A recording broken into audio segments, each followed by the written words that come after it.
আগামী দিন আমি একা, কে থাকবে জানার দরকার নেই, আমি থাকবো। আমার বাপ ভাই কারা আমার সাথে বিড়ি কেটে যেতে রাজি আছেন? হাত তুলে দেখান। রাজি আছেন? রাজি আছেন? ডেটটা এখন ঘোষণা করছি না, কেন আমি পুরো বাংলার অলিতে গলিতে ঘুরছি, সব জায়গায় হাত তুলে সাক্ষী নিচ্ছি। আমার টার্গেট 25 থেকে 30 লক্ষ লোকের একটা জামায়াত করব। ইনশাল্লাহ হবে না? তবে যেভাবে লোক হাত তুলেছে সব জায়গায়, এই হাত যদি ইমানদারের হয়, আমার আল্লাহ যা ভাবছি তার ডবল হয়তো করে দেবে।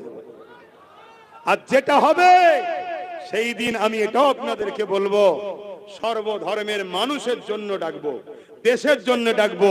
পাশাপাশি আমাদের ধর্মীয় অধিকার যে হরণ হচ্ছে, তাদের কালা হাতকে ভেঙে দিয়ে আমাদের অধিকারকে ছিনিয়ে নেবার জন্য ডাকবো।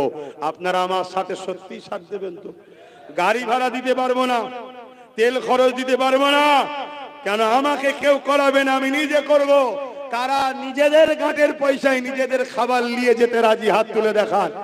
মারহাবা, নারে তাকবীর, নারে জিহাদ। কুরআন ও সুন্নাহ, কুরআন ও সুন্নাহ, দ্বীন ইসলাম, দ্বীন ইসলাম, নারে তাকবীর। ভারতবর্ষের সংবিধান, ভারতবর্ষের সংবিধান, ভারতবর্ষের সর্বধর্মের মানুষের ঐক্য, নারে তাকবীর। আগামী দিনে একটা পায়ের প্রয়োজন আছে না? না, এটা মাথায় রাখবেন। বাকি জায়গায় যাকে দরদ যদি হয় বা ইনাকি যদি দরদ হয় সে আলাদা কথা, কিন্তু ছেড়ে দিউনি।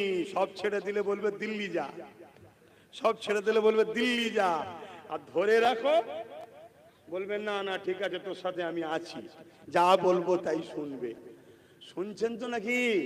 আমার ইমাম সাহেব, মৌলানা সাহেব, ভাইরা, বাপের ভাইরা, ভুল বুঝবেন না, আগিয়ে আসুন, আগিয়ে আসুন। আমি কথা সংক্ষেপ করছি।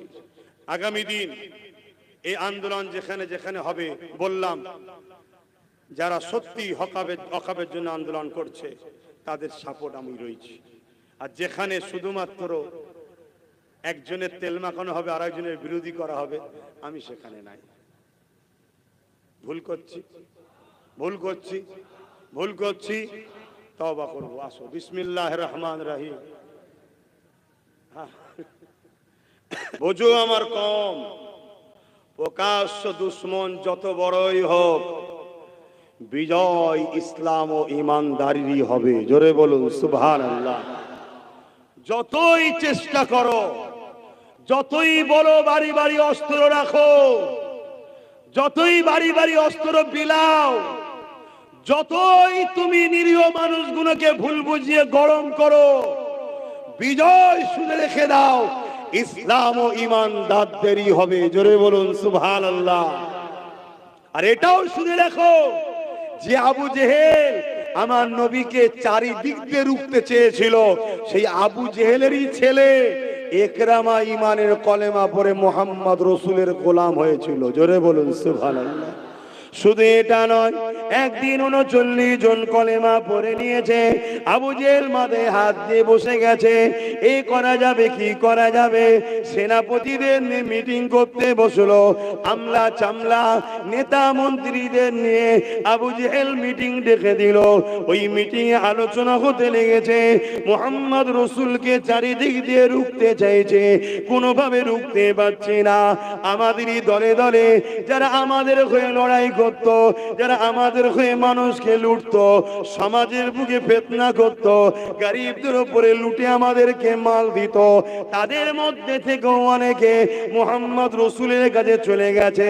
তারা পরিবর্তন হয়ে গেছে, তওবা করে নিয়েছে, তারা মুহাম্মদ রাসূলের উপরে ঈমান এনেছে, মুহাম্মদ রাসূলের পাঠানো কিতাব মুহাম্মদ রাসূলের বাণীর উপরে ঈমান এনেছে। এ কি করে ডাকে রুখা যাবে? ওই সময় আবু জেহেল বলতে লাগলো, কেউ কি তোমাদের মধ্যে আছে মুহাম্মদ রাসূলকে কতল করতে পারবে? নাউযুবিল্লাহ। যদি কেউ কতল করতে পারে তাহলে আমি তাকে অনেক উট স্বর্ণ ইটা সিটা দেব। শুনছেন? ওই মজলিসে একটা যুবক বসেছিল, 25 বছর বয়স, একদম টকবকে খুন, নাম ওমর, কিন্তু এখন